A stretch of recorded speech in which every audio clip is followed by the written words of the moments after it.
France Inter.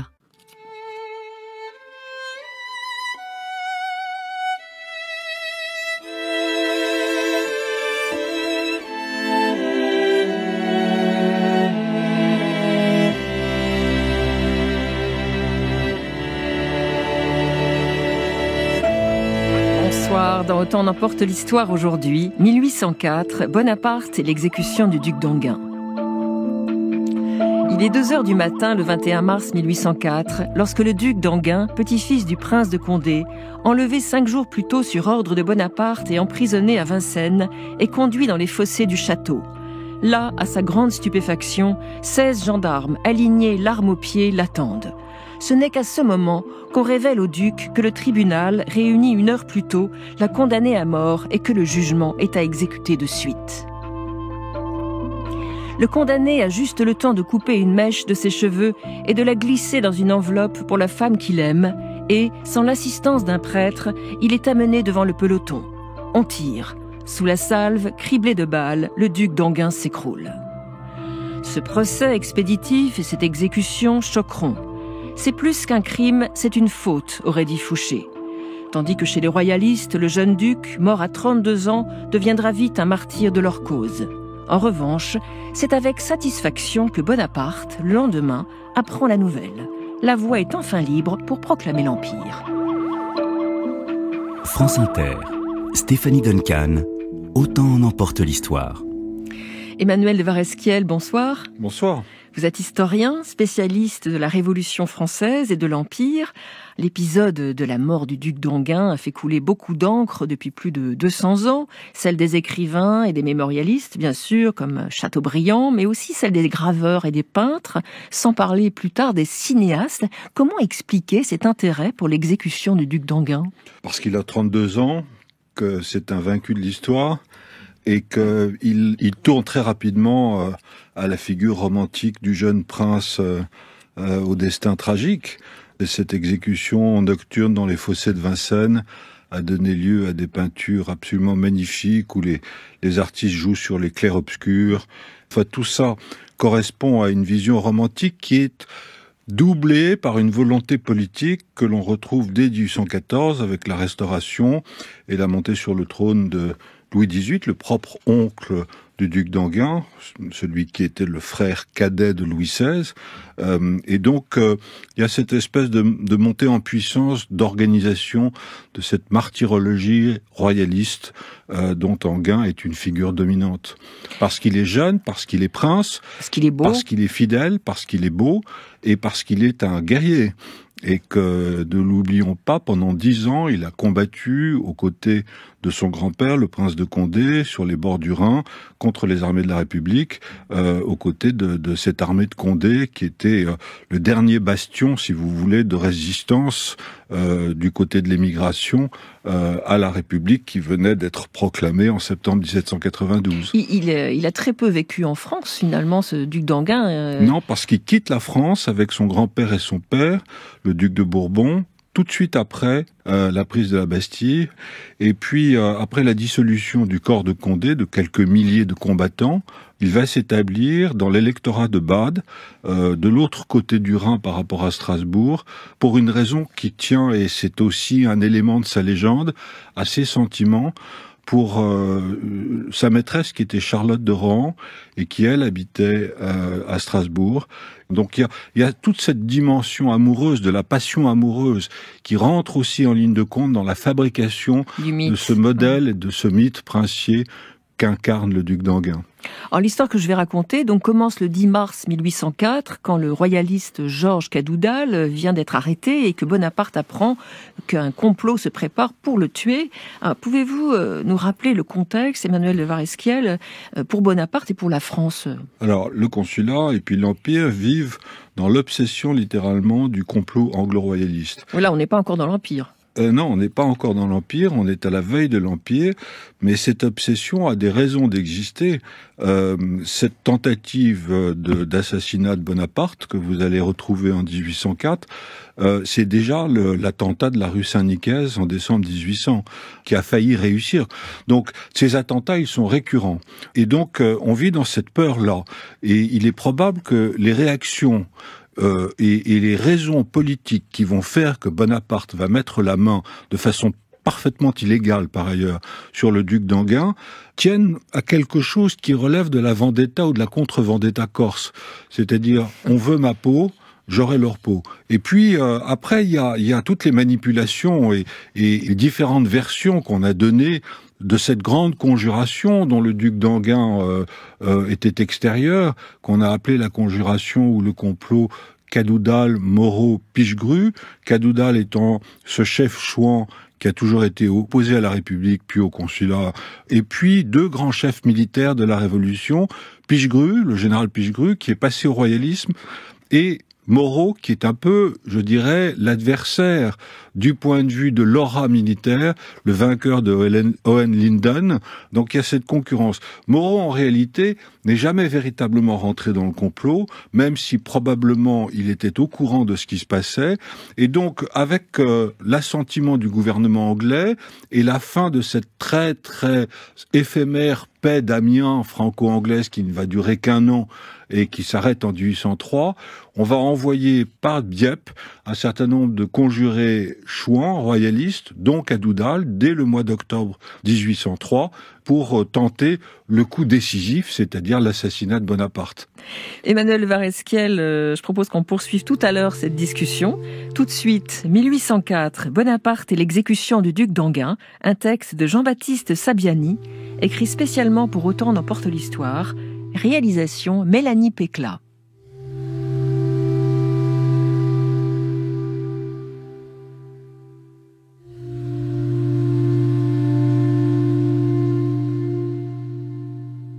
Des complots. Chaque jour, ma police en découvre de nouveaux. Ce sont les Anglais, ces serpents, qui financent les traîtres et les royalistes. Ils sont déterminés. Mais Cadoudal, enfin, a été arrêté.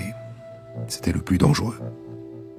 Il a avoué qu'il attendait l'arrivée d'un prince de France pour lui remettre le pouvoir après m'avoir enlevé. Enlevé ? Après m'avoir éliminé, oui. Mais nous ne sommes pas sortis d'affaire. D'abord, qui est ce prince ? On ne le sait pas. Et puis par son prestige, Cadoudal, même emprisonné, reste une menace. Quant aux Bourbons et à ce prince, ils se croient intouchables. Je vais leur montrer ce qu'il en coûte de s'en prendre à moi. Je ne suis pas un petit Corse, ni un usurpateur comme ils le prétendent. J'ai versé le sang et j'en répandrai. Il faut qu'ils le sachent. Je suis la Révolution française. 10 mars 1804. Le premier consul, Napoléon Bonaparte, relit les notes que sa police lui remet quotidiennement. Il est résolu à mettre fin aux multiples complots que ces hommes découvrent chaque jour. L'arrestation, la veille, du redouté chef chouan Georges Cadoudal, en plein Paris, l'amène à convoquer à sa résidence de Malmaison les 2 autres consuls, Cambacérès et Lebrun. Doivent les rejoindre son chef de la police, Joseph Fouché, irremplaçable mais peu fiable, et le ministre des Affaires étrangères, Talleyrand. L'aide de camp de Bonaparte, son fidèle Savary, vient lui annoncer l'arrivée de Talleyrand. Impétueux, brusque et balourd, mais dévoué corps et âme à Bonaparte, Savary, comme beaucoup de Français, rêve de le voir devenir monarque. Tu as installé mon ministre boiteux dans le salon ?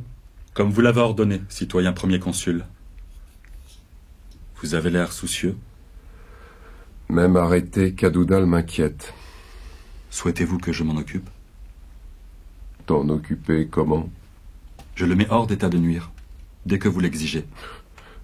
Nous ne sommes pas sur un champ de bataille, Savary. Nous dirigeons les affaires de l'État. Le problème, c'est que Cadoudal ne révélera les noms de ses complices à aucun prix. Il va falloir les débusquer nous-mêmes. Et ils sont innombrables. Quels qu'ils soient, il leur faudrait pour vous nuire marcher sur le cadavre de mes gendarmes qui ont l'honneur de vous protéger. Et sur le mien. Nous frapperons avant. Oui, comme un aigle. Comme un aigle impérial. Nous ne sommes pas empereurs. Et pourtant vous avez bâti un empire. Et le peuple le veut. Nous le voulons tous. Il ne tient qu'à vous. Savary, dans la lourde tâche qui est la mienne, je sais pouvoir compter sur des hommes comme toi. Le moment venu, tiens-toi prêt à m'aider, à faire ce qu'il y a de mieux pour la grandeur de la France et pour l'Europe. Mais pas avant. Ma loyauté et ma fidélité vous sont acquises pour toujours. Mène-moi à Talleyrand et veille à ce que personne ne nous dérange.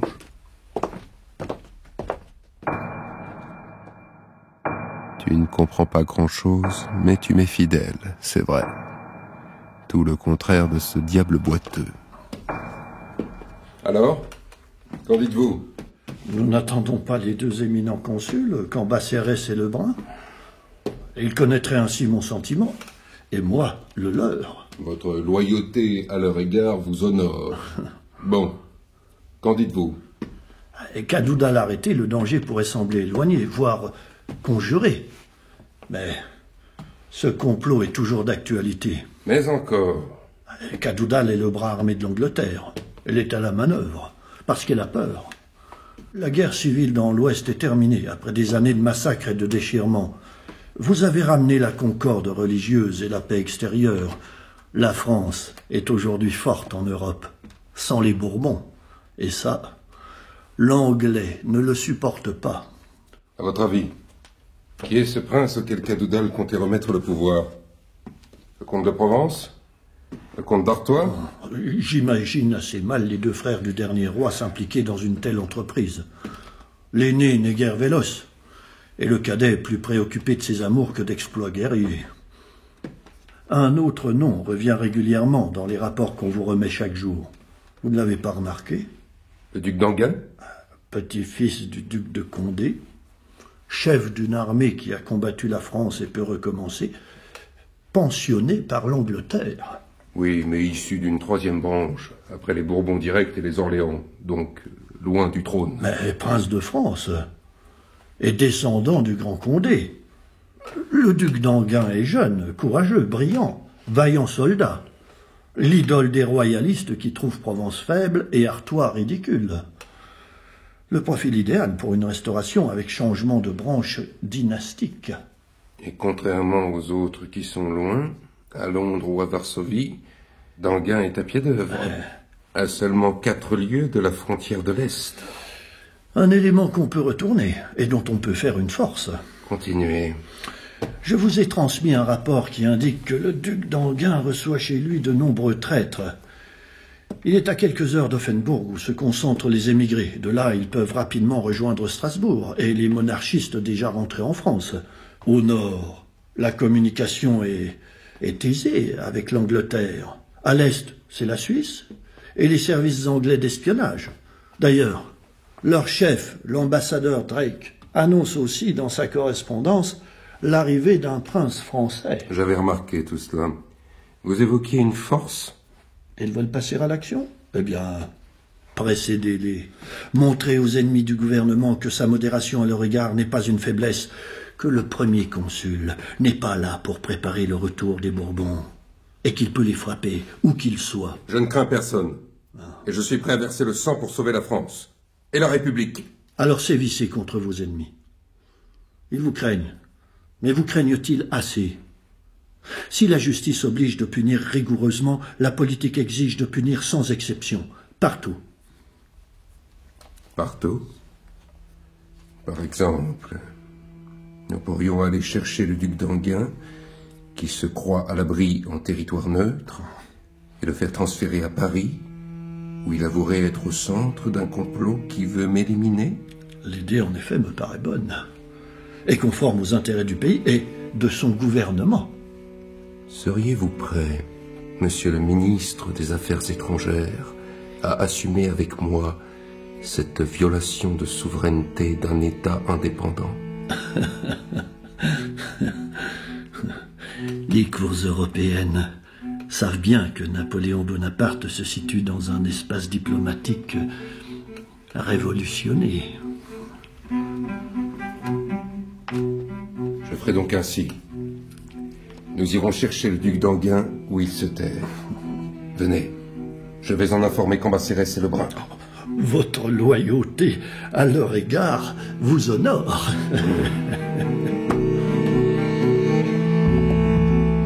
4 jours plus tard, dans la nuit du 14 au 15 mars 1804, le général Ordener et ses hommes franchissent le Rhin. À 4 heures du matin, à Ettenheim, 200 dragons entourent la maison du duc d'Enghien, se saisissent de lui, de tous ses papiers et de tous les autres occupants. Ils repassent le Rhin à 9 heures et arrivent à Strasbourg dans la soirée. Le 18 mars, à 1h30 du matin, on laisse à peine au duc le temps de s'habiller avant de le mettre dans une voiture qui prend la direction de Paris, conformément aux ordres du premier consul.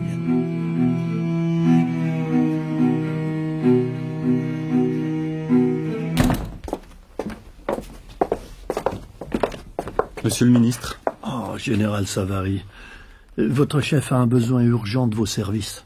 Qu'il ordonne et j'exécute. Nous connaissons tous votre attachement au premier consul et votre talent pour précéder ses désirs. Vous allez être d'une importance primordiale pour lui. Votre journée va être longue. Il va vous charger du sort du duc d'Enghien, qui sera jugé au château de Vincennes. Si d'aventure la peine requise devait être d'aller retrouver ses ancêtres, qu'il y retourne dès ce soir ferait les affaires de tous, et d'un en particulier. Le premier consul? Vous êtes un esprit fin, général. Vous savez qu'il a toute confiance en vous. Au revoir.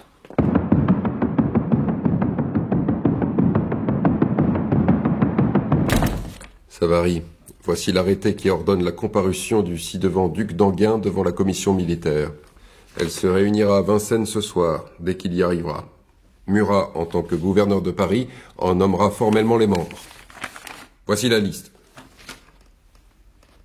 Ce sont d'excellents colonels que vous avez désignés là. Et le général Hulin pour la présider est un très bon choix. Mais les papiers trouvés chez le duc ne prouvent pas sa relation avec Cadoudal. Il faut que la commission établisse ces liens.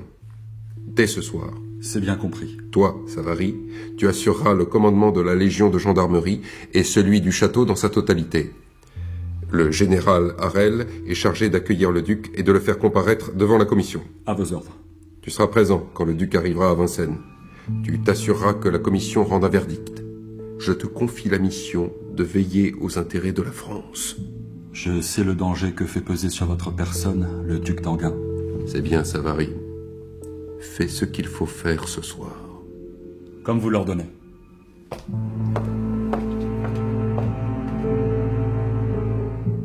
L'affaire s'annonce bien. Les Bourbons et l'Europe entière vont comprendre que je suis plus que tout décidé à préserver les intérêts du gouvernement de la France. Ma légitimité vaut bien la leur. Elle la vaudra, en tout cas. Je vais en parler à Joséphine. Mais qui a réclamé cela? La France. Ma politique l'exige. En étant intransigeant dans cette affaire, je pourrais ensuite faire preuve de clémence. Et mon honneur aussi l'ordonne. Ton honneur réclame d'envoyer tes soldats forcer une frontière? Se saisir en pleine nuit d'un homme désarmé? Ce ne sont pas là des manières d'homme d'honneur, mais celles de soudard. Je pensais que tu serais heureuse d'apprendre que j'ai mis en échec un comploteur. J'ai dû être naïf. C'était Cadoudal la tête du complot. Et vous l'avez arrêté. Cadoudal attend ce prince. Lui n'est qu'un paysan qui prépare le terrain pour les vieilles perruques. Mais tu te rends compte? Tu as fait enlever, comme le dernier des brigands, le petit-fils du prince de Condé. Et que m'importe qu'il soit le fils de celui-ci ou de celui-là. Tu sais, je sens l'influence de ta dame d'honneur, Madame de Rémusat, dans ses propos. Mais non. Tu défends un comploteur qui a porté les armes contre la République, qui a été et est encore à la solde de l'Angleterre, et qui, oui, veut me tuer et abattre tout ce que nous avons fait. Je ne peux pas approuver cette façon de faire. Suis-je donc un chien qu'on peut assommer dans la rue, et mes meurtriers des êtres sacrés? On m'attaque au corps. Je rendrai guerre pour guerre. Que va-t-il se passer maintenant? Cet homme sera jugé par une commission militaire qui décidera de son sort. Mais qu'est-ce que tu veux? Réinstaurer la terreur en France? Il sera jugé par une commission. Une commission militaire qui juge un prince kidnappé? On sait ce que ça veut dire. Tu comptes devenir pire que Robespierre? La commission... Bon, tu n'entends rien à la politique. Ne pars pas. Écoute-moi. Le juger ainsi est inutile, injuste et sûrement illégal. Les femmes doivent demeurer étrangères à ces sortes d'affaires. Je n'aurais pas dû t'en parler. Napoléon! Le 20 mars 1804, vers 6 heures du soir, le duc d'Enghien descend de la chaise de poste qu'il a amenée au château de Vincennes. Pâle, fatigué, vêtu d'une redingote vert olive et coiffé d'une casquette à double galon d'or, cet aristocrate d'1,70 m, svelte, à la figure ovale et bien faite, aux yeux gris et aux cheveux châtains, est pris en charge par le général Harel. Le commandant d'armes du château de Vincennes découvre le mystérieux prisonnier sur lequel il lui a été ordonné de veiller personnellement. Il le mène à son appartement. Soldats, laissez-nous seuls. Ma foi, quelle confortable cellule. Je suis le général Harel, commandant du château de Vincennes. Vous avez fait un long voyage. Permettez-moi de vous inviter à dîner. J'aime beaucoup Vincennes. J'ai été élevé dans les environs du château. Mon ancêtre, Saint Louis, rendait la justice sous un chêne tout près. Mais j'imagine que vous le savez, et que ce n'est pas pour cette raison qu'on m'a enlevé et conduit jusqu'ici. On vous la dira plus tard. Eh bien, malgré votre mutisme, en remerciement de votre hospitalité, je vous inviterai bien volontiers à la chasse, si on me le permet. Je jure de ne pas tenter de m'échapper. Je dois cependant vous poser quelques questions. Ah, tout de même. Je vais peut-être enfin comprendre les raisons de ce traitement si particulier, et qui me déplaît beaucoup, je dois vous l'avouer. Nous allons d'abord consigner vos noms, prénoms, date et lieu de naissance. Louis-Antoine-Henri de Bourbon, duc d'Enghien, né le 2 août 1772 à Chantilly. J'ai 31 ans. Quand avez-vous quitté la France? Le 16 juillet 1789. 15 ans bientôt. Avec mon grand-père le prince de Condé, mon père, mon parent le comte d'Artois, frère du roi, et ses enfants. Qu'avez-vous fait depuis? La guerre contre la Révolution, au sein de l'armée de mon grand-père, comme commandant de l'avant-garde. Vous êtes passé en Angleterre, et cette puissance ennemie vous accorde un traitement? Non, je n'y suis jamais allé. L'Angleterre m'accorde un traitement, c'est exact. Je n'ai que cela pour vivre. Avez-vous une correspondance avec les princes français émigrés là-bas? Naturellement, et notamment mon grand-père. Mais je ne l'ai pas vu depuis près de 10 ans, tout comme mon père. Quelle est la nature de vos relations avec les conspirateurs? Vous parlez de Pichegru, Dumouriez, ce genre d'homme? Je vais être franc avec vous. Voir des gens de mon rang accepter cette guerre en frac avec des mercenaires opportunistes provoque en moi écœurement et dégoût. Les tentatives d'assassinat sont pour moi des crapuleries. Je n'ai jamais vu ces individus. On m'a certes rapporté qu'ils avaient essayé d'entrer en contact avec moi, mais je n'ai jamais donné suite. Vous vous dérobez. Je parle de Cadoudal, évidemment. Le fameux Georges? Eh bien, pas davantage. Je vous le dis, ses manières me répugnent. Vous affirmez ne pas participer à des conspirations? Je ne sais pas ce que vous cherchez, mais faisons les choses simplement. Donnez-moi votre plume, je vous prie. Tenez. Merci. Je fais avec instance la demande d'avoir une audience particulière du premier consul. Mon nom, mon rang, ma façon de penser et l'horreur de ma situation me font espérer qu'il ne se refusera pas à ma demande. Alors que la nuit avance, le duc d'Enghien s'endort dans l'appartement du gouverneur. Le général Hulin, qui vient de lire le compte-rendu de son interrogatoire, s'apprête à réunir la commission quand l'aide de camp de Bonaparte entre dans la salle. Général Hulin, je tenais à vous saluer avant que vous ne présidiez cette audience. Général Savary, nous sommes honorés d'être sous la garde de l'aide de camp du premier consul. Il attache énormément d'importance à cette affaire et compte que vous mènerez parfaitement les débats. Oui, les conditions sont un peu inhabituelles, vous le reconnaîtrez. Mais adaptées à l'urgence de la situation et à sa gravité, oui. Il s'agit d'un complot contre la France et contre son chef. Bien sûr, bien sûr. Mais justement. Quoi donc? Je viens de lire le compte-rendu de l'interrogatoire. Le prévenu demande à être entendu par le premier consul en personne. Eh bien? Peut-être pouvons-nous surseoir à siéger afin d'en référer au premier consul? C'est hors de question. Vous avez lu l'arrêté du gouverneur Murat? Il prescrit de juger sans désemparer. Ce sont ses propres mots. Votre bras ne doit pas trembler. Votre détermination à rendre la justice sera votre meilleure arme. Je resterai derrière vous pendant l'audience. Vous n'y voyez pas d'inconvénient? C'est une demande du... Oui. Oui. Bien sûr, mais nous n'allons pas être formalistes au-delà du raisonnable. Restez. Je vais ordonner d'aller chercher l'accusé. À 2h du matin, des soldats réveillent le duc d'Enghien et l'emmènent dans la salle où siège la commission, convoquée spécialement pour l'interroger et le juger. À la lueur des chandeliers, le duc répond avec une noble assurance aux questions du général Hulin. Oui, Pour la 100e fois, j'ai fait la guerre au gouvernement républicain. Pour mon roi et pour mon Dieu. Afin de soutenir les droits de ma famille et de mon rang. Et vous niez toujours avoir eu connaissance du complot tramé par l'Angleterre et tendant au renversement du gouvernement de la République? Avec la même force. C'est peu crédible. Votre détermination à combattre la France s'est-elle estompée? Me croire adepte des complots et des assassinats, c'est mal me connaître. C'est me faire insulte. Cette manière d'agir est tellement contraire à mon rang et à ma naissance que je m'étonne que vous ayez pu m'en croire capable. Vous n'avez aucun lien avec Cadoudal et sa conspiration? Non seulement je ne suis en rien mêlé à des manœuvres apparemment ourdies contre le général Bonaparte, mais je suis en plus dans l'ignorance la plus absolue à leur sujet. Je n'en connais ni les auteurs, ni les buts. Ne dites-vous pas cela pour protéger vos complices? Je le dis parce que je suis un soldat, pas un spadassin. En revanche, je reconnais, je revendique même avoir effectué une démarche auprès de Sa Majesté le roi d'Angleterre pour prendre du service dans son armée pour la nouvelle guerre. Ma naissance et mes opinions me rendent à jamais l'ennemi de votre gouvernement. Ce sont là des aveux lourds de conséquences. En mesurez-vous la portée? Je ne dissimule pas qu'un Condé ne peut rentrer en France que les armes à la main. Je persiste. Ma naissance, mon opinion me rendent à jamais l'ennemi de votre gouvernement. Prenez garde. La commission ne pourra pas ignorer votre position. Une commission qui siège alors que je n'ai pas de défenseur? Il n'y a pas de débat, pas d'avocat, pas de plaidoirie. Vous n'avez trouvé aucun document qui me contredise ou me confonde, et pour cause. La seule pièce, tant à charge qu'à décharge, que la commission a produite, c'est l'arrêté du gouvernement, me traduisant devant elle. Nous ne sommes pas en conseil de guerre, et la commission est libre de sa procédure. Par ailleurs, je vous le répète, pesez bien vos mots. Les commissions militaires jugent sans appel. Je le sais, je n'ignore pas le danger que je cours. Je renouvelle la demande que j'ai déjà effectuée par écrit.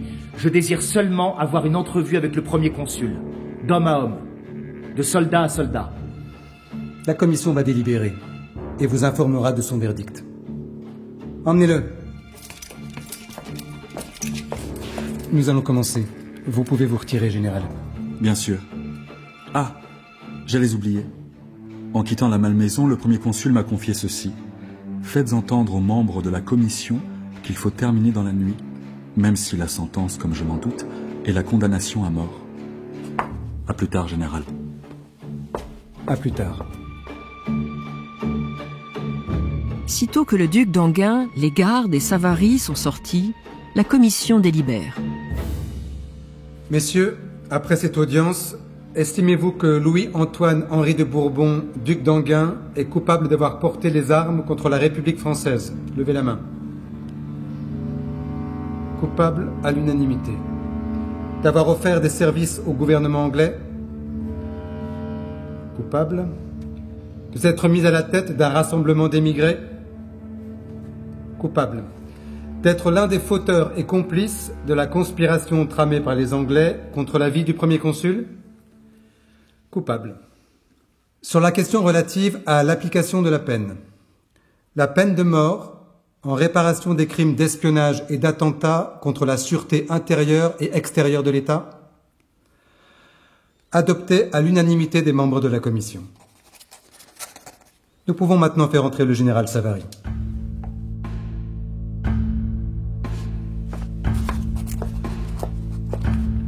La peine de mort. Oui. Que rédigez-vous? J'écris au premier consul pour lui exprimer le vœu du condamné d'avoir une entrevue avec lui. La commission l'a également approuvé à l'unanimité. Donnez-moi votre plume et votre feuille. Votre affaire est finie. Maintenant, cela me regarde. Ah, Général Harel, venez. J'ai ici la sentence. C'est la mort. Vous êtes chargé d'aller chercher le duc et de l'emmener dans les fossés du château. Pour plus de commodité, j'y ai déjà fait creuser une fosse. Je prépare un peloton de 16 gendarmes. À cette heure-ci, vraiment? Dans les fossés? Il ne faut prendre aucun risque. Imaginez qu'une balle atteigne un passant. C'est l'heure à laquelle les premiers citoyens partent travailler. Que dois-je dire au duc? Rien. Vous lui lirez la sentence devant le peloton d'exécution. Adieu, général. Bon. Si les affaires de l'État l'exigent...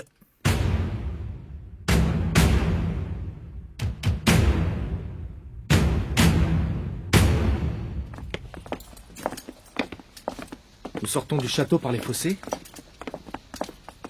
Où me menez-vous, général? Qui sont ces soldats? C'est un traquenard? Je dois vous lire ceci. Au nom du peuple français, la commission militaire spéciale a reconnu Louis-Antoine-Henri de Bourbon, duc d'Enghien, à l'unanimité, coupable des crimes contre la France dont il a répondu et le condamne à l'unanimité à la peine de mort. Mais pourquoi me dire ça en ce lieu? Nous sommes là pour exécuter la sentence. Vous allez faire ça maintenant? Ici? Rassemblez tout votre courage, monsieur. Mais je voudrais voir le général Bonaparte et lui parler. Cela ne se peut pas. Mais... Alors... tout est fini? Y a-t-il un prêtre? Non. J'en suis désolé. Nous n'avons pas le temps. Êtes-vous homme d'honneur, monsieur? Oui. Alors prenez cette lettre que je viens d'écrire.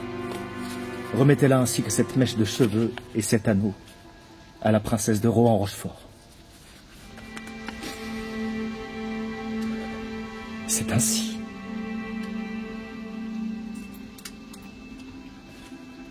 Sachez, messieurs, qu'il est dur de mourir ainsi de la main de Français.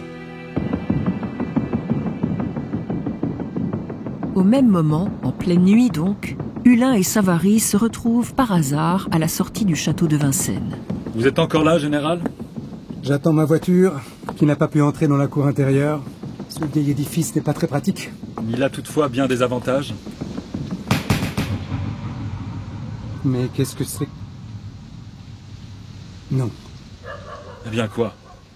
Vous avez déserté les champs de bataille depuis si longtemps que le bruit de la mitraille vous effraie? C'est le duc d'Enghien? Mais nous n'avons pas autorisé l'exécution. Seul le gouverneur de Paris a ce pouvoir. Les conditions légales ne sont pas réunies. Ah oui? Je ne suis pas très au fait des subtilités de procédure. J'informerai ce matin le premier consul des événements de la nuit. Souhaitez-vous lui transmettre un message? Que je demeure son humble et fidèle serviteur. Il en sera ravi. Le matin, Savary se rend à Malmaison, la résidence de Bonaparte et de sa femme Joséphine. À quelle heure devons-nous aller aux Tuileries? J'ai convoqué Talleyrand ici. Nous irons après. Je t'enverrai chercher. Ah, ça doit être lui qui arrive. Va donc te préparer. Non, c'est Savary. Madame, monsieur le premier consul. Eh bien, monsieur, vous faites une drôle de tête. Vous êtes bien pâle. C'est vrai, Savary. Que se passe-t-il? Allez-y parler, je n'ai pas de secret pour ma femme. Je suis venu vous informer que l'ex-duc d'Enghien a été exécuté cette nuit. Ah. Comment? Exécuté? Mais c'est impossible. La commission a été unanime. Unanime. Comment cela est-il possible? Madame, il est mort ce matin. Avec beaucoup de courage, je suis forcé d'en convenir. Mais pourquoi une telle hâte? Eh bien... C'est de ta faute. Qu'est-ce que tu dis? La commission a jugé seul. Il a donc reconnu ses crimes. Son hostilité au gouvernement était marquée par la haine. Il allait reprendre les armes contre la France. Il a avoué pour Cadoudal? Pas clairement. Il a avoué ou pas? On ne peut pas dire qu'il ait avoué. Il a nié? Ce n'était pas lui, le prince qui l'attendait? Il n'a pas formellement reconnu les faits. Il a nié. Il ne faisait pas partie du complot. Ni celui-ci, ni un autre. C'est vrai, Savary? Vous avez le jugement et le compte-rendu des interrogatoires? Ils sont ici. C'est un meurtre. Ne dis pas n'importe quoi. Je vais regarder cela de plus près. Va plutôt te préparer. Je n'irai pas aux Tuileries.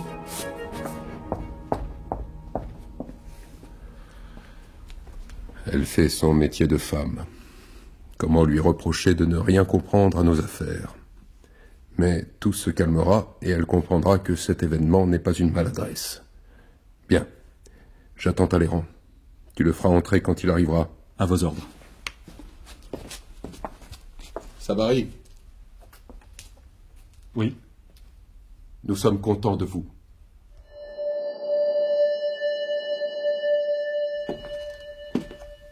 Le duc d'Enghien a nié être le prince que Cadoudal attendait. Il a demandé à me rencontrer. Savary a clairement fait un excès de zèle. Croyant accomplir ma volonté, ce lourdeau me met dans l'embarras. C'est un bon soldat, mais pas un politique. Enfin, son dévouement est tel que je ne peux pas le blâmer. Cette exécution pourtant me fragilise. Il faut que je contre-attaque. Ma position n'est pas idéale, mais je peux reprendre l'avantage et en tirer profit.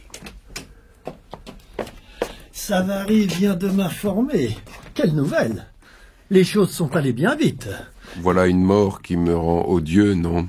Aux yeux des Bourbons, certainement, mais qui, en France, connaissait le duc d'Enghien? Voilà une remarque judicieuse, Talleyrand.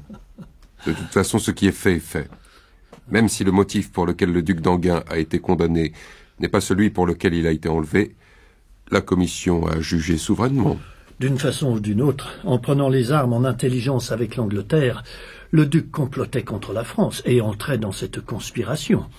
Il a porté le trouble en France, contre la France et son peuple. Vous avez raison. Nous avons protégé les plus hauts intérêts de la nation. Les Français ne veulent pas du retour des Bourbons, ces sicaires de l'Angleterre. Mes soldats et le peuple m'ont plébiscité pour que j'exerce le pouvoir à vie, que je puisse également désigner mon successeur et présider le Sénat. Le peuple me fait confiance. Ne suis-je pas légitime? Vous l'êtes, assurément. Nous avons porté les idées de la Révolution à travers toute l'Europe et libéré tant de peuples contre autant de tyrans. Nous avons bâti un empire de liberté. Mais rien n'est encore achevé. Vous voulez dire que vous avez bâti un empire sans empereur? Ne sentez-vous pas, partout dans le pays, un désir que le premier consul assume un pouvoir plus absolu? Les Français sont attachés à la figure du monarque. Ils l'aiment. Et tout retour en arrière avec les Bourbons est désormais impossible. Aux Tuileries, tantôt, je promulguerai le Code civil. Qu'est-ce qu'un Code civil, sinon le nouveau ciment d'un peuple qui s'est battu pour sa grandeur et sa liberté? Mais cette liberté, si fragile, a besoin d'un pouvoir fort pour ne pas succomber aux attaques de ses ennemis. Si le peuple m'élevait à la dignité impériale, nous pourrions construire une dynastie à la légitimité incontestable et qui pourrait libérer l'Europe entière. Voici un projet digne de vous.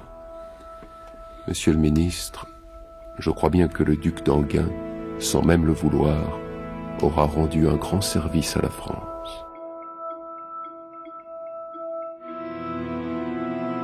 Le 21 mars 1804, jour même de l'exécution du duc d'Enghien, Bonaparte promulgue le Code civil qui couronne 4 années d'un travail titanesque et pose les bases de la France moderne. Par ailleurs, conscient que les formes légales du procès du duc d'Enghien n'ont pas été respectées, il fait réécrire entièrement son procès-verbal. Faisant fi des critiques face à cette exécution si brutale, « C'est plus qu'un crime, c'est une faute », aurait commenté Fouché, Bonaparte fait imprimer et distribuer les documents du procès à 50 000 exemplaires. Renforcé grâce à cette affaire, le premier consul, plus puissant que jamais, apprend le 18 mai 1804 que le Sénat a proclamé « Le gouvernement de la République est confié à un empereur ». Un mois plus tard, le 25 juin, le chef chouan Cadoudal est mené à l'échafaud. Jusqu'à la toute fin de sa vie, Napoléon Ier assumera la nécessité de l'exécution du duc d'Enghien via un codicille ajouté à son testament 20 jours avant de mourir sur l'île de Sainte-Hélène.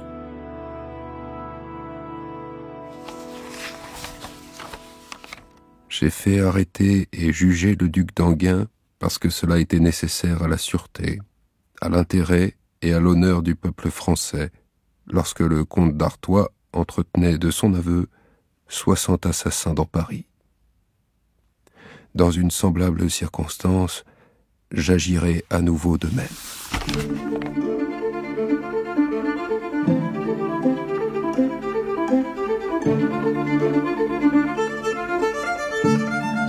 1804, Bonaparte et l'exécution du duc d'Enghien » de Jean-Baptiste Sabiani, avec Bonaparte, Gabriel Dufay, le duc d'Enghien, Thomas Durand, Savary, Johann Weber, Talleyrand, Didier Brice, le général Hulin, Olivier Constant, Joséphine de Beauharnais, Hélène Chevalier, le général Harel, Baptiste Roussillon, bruitage, Sophie Bissantz, prise de son, montage et mixage, Éric Boisset et Bastien Varigot, assistante à la réalisation, Aurélie Mirmont, réalisation, Mélanie Péclat.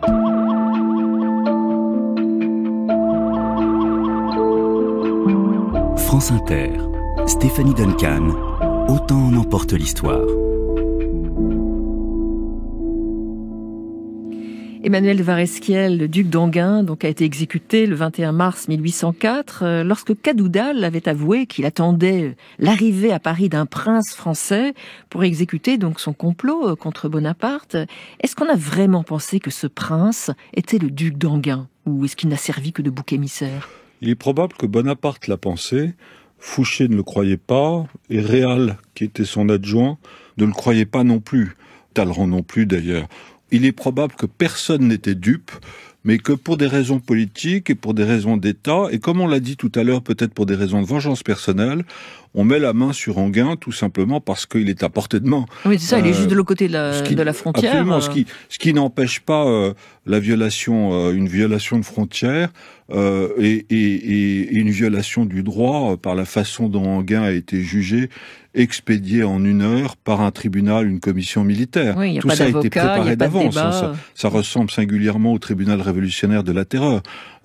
Et donc, cette double infraction au droit, le droit international d'un côté, qui existe à l'époque quand même, et le code et le droit français de l'autre, s'explique pour des raisons politiques. Il s'agit de faire un exemple. Ceci, au fond, et j'en reviens à cette phrase que l'on prête sans arrêt à Fouché, c'est plus qu'un crime, c'est une faute, que probablement il n'a jamais prononcée dans la mesure même où toute l'affaire va dans le sens de ses intérêts. Au fond, cette affaire du complot Cadoudal-Moreau et auquel on associe Enghien, d'abord pose Bonaparte comme une victime des tentatives d'assassinat anglo-royalistes, premièrement. Et deuxièmement, par la répression qui est exercée sur le duc d'Enghien, par ce jugement rondement expédié, il compromet Bonaparte vis-à-vis des Bourbons et, dans un certain sens, coupe les ponts entre le régime consulaire qui deviendra bientôt impérial. Au fond, c'est la véritable phrase de Fouché, c'est que le marchepied qui va servir à Bonaparte pour devenir Napoléon et qui va le conduire à l'Empire, c'est le cadavre du duc d'Enghien. C'est le fait que Bonaparte, alors qu'il n'était pas compromis avec la terreur et avec la Révolution, malgré son amitié pour le frère cadet de Robespierre, va littéralement, par le sang, se compromettre vis-à-vis de la branche aînée des Bourbons et donc couper les ponts avec la famille des Bourbons et on s'achemine vers l'Empire.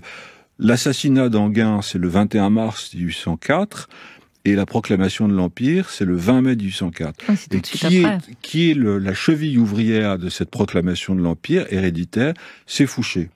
Pourquoi est-il nécessaire de tuer un prince de sang, donc de se mettre dans cette filiation de la Révolution pour devenir empereur finalement? C'est une espèce de retour à la monarchie aussi, c'est assez bizarre tout ça. La République est née de l'exécution de Louis XVI, place de la Révolution, le 21 janvier 1793.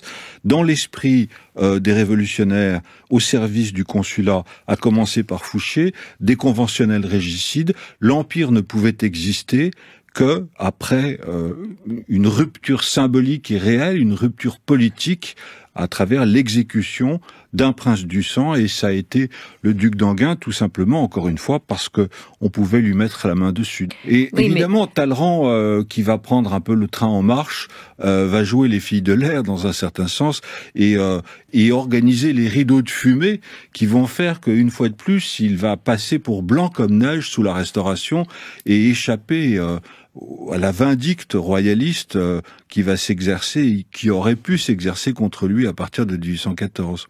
Cette exécution du duc d'Enghien, est-ce qu'elle a soulevé une vague d'indignation en France ou en Europe? Alors, ce qui a surtout soulevé l'indignation en France, c'est le procès de Moreau, qui était très populaire, plus que le duc d'Enghien. Moreau a tiré la sympathie, et ça explique en grande partie pourquoi, au fond, il a eu droit à une condamnation de voleur de mouchoirs, comme l'on disait à l'époque, 2 ans de prison, qui seront convertis en exil. L'émotion, elle est là, elle est du côté de Moreau. Par contre, en ce qui concerne le duc d'Enghien, l'émotion est générale en Europe, dans les différentes monarchies et empires, en particulier en Russie. On fait dire des messes à la mémoire du duc d'Enghien partout en Europe, et ça explique en peut-être en partie l'intervention de la Russie dans cette coalition qui va finir par être défaite à Austerlitz en décembre 1805 auprès de l'Autriche et de l'Angleterre. Donc il y a des conséquences diplomatiques importantes. Vous l'évoquiez, Emmanuel de Varesquiel, après la Restauration, tout le monde va se dire que c'était affreux que ce duc d'Enghien ait été exécuté. On va même voir un personnage assez surprenant, vous l'évoquiez, Réal, le conseiller d'État qui était en charge de l'enquête sur le complot de Cadoudal.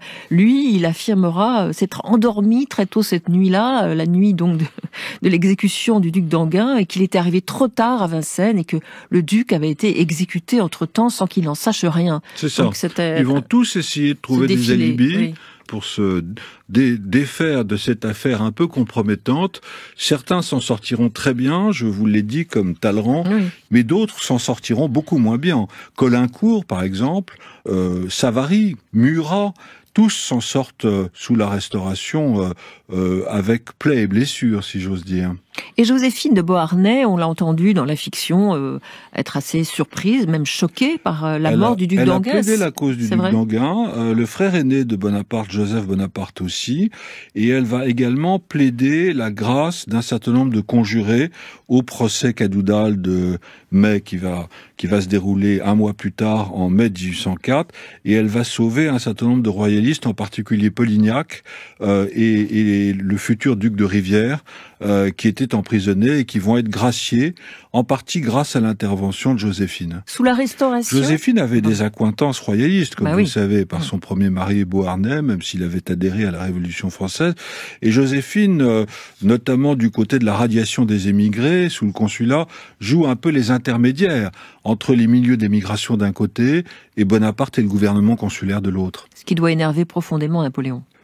Est-ce qu'il en était énervé? Au fond, il accepte, il se sert de Joséphine, précisément parce qu'elle joue ce rôle d'intermédiaire et que la politique de Bonaparte, c'est la réconciliation des Français et c'est l'intégration des royalistes au système impérial.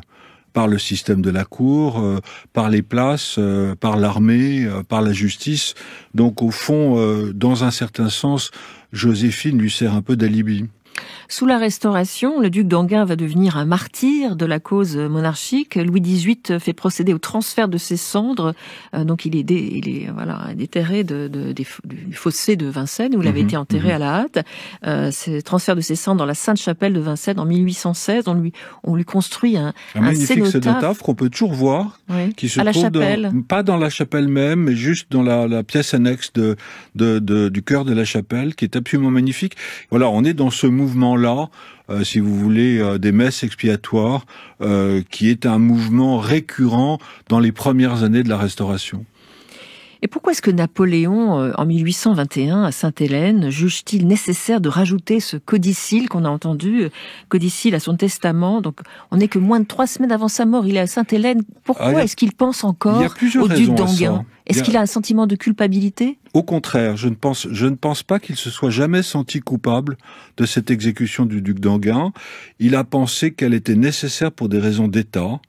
Et je pense que la deuxième raison qui explique ce fameux codicille, c'est que Napoléon, à Sainte-Hélène, organise la construction de sa légende comme père de la nation, ce qu'il n'a pas été, puisqu'au fond, il a été conquérant, et il était plutôt pour une Europe française que pour les nationalités. Mais à travers l'expansion des droits de l'homme et de la philosophie des Lumières, ce sentiment national va germer un peu partout en Europe.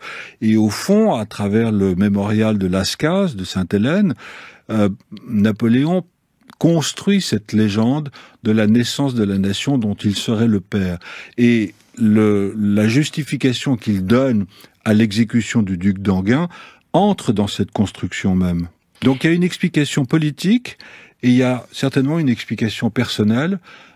Cet assassinat, entre guillemets, cette exécution était nécessaire d'abord à la survie du régime, et à sa propre survie, mais en même temps pour des raisons politiques, car l'Empire est proclamé au nom de la République. C'est quand même assez paradoxal. C'est une république impériale. Merci beaucoup Emmanuel Varesquiel de nous avoir rappelé cette page sombre de notre histoire. Merci également à Audrey Ripouille qui a réalisé cette émission, assistée de Frédéric Martin, à la technique Marie Potier.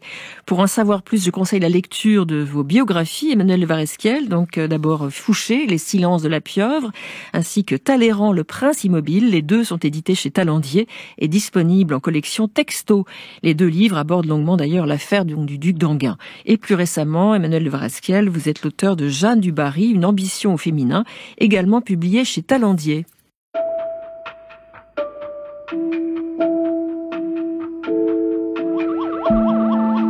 C'est la fin pour aujourd'hui d'Autant en emporte l'histoire. Vous pouvez réécouter cette émission, la podcaster sur le site radiofrance.fr où vos commentaires, comme toujours, sont les bienvenus, ainsi que sur la page Facebook de l'émission. Dimanche prochain, changement d'ambiance, nous reviendrons sur une affaire qui, au lendemain de la Première Guerre mondiale, a à la fois effrayé et passionné les Français, l'affaire Landru. On découvrait qu'un certain Henri Désiré Landru avait pendant la guerre séduit un nombre considérable de femmes célibataires. Afin de les escroquer, il les avait assassinées et s'était débarrassé de leur corps dans le four de sa maison de campagne. L'affaire Landru, c'est dimanche prochain à 21h sur France Inter.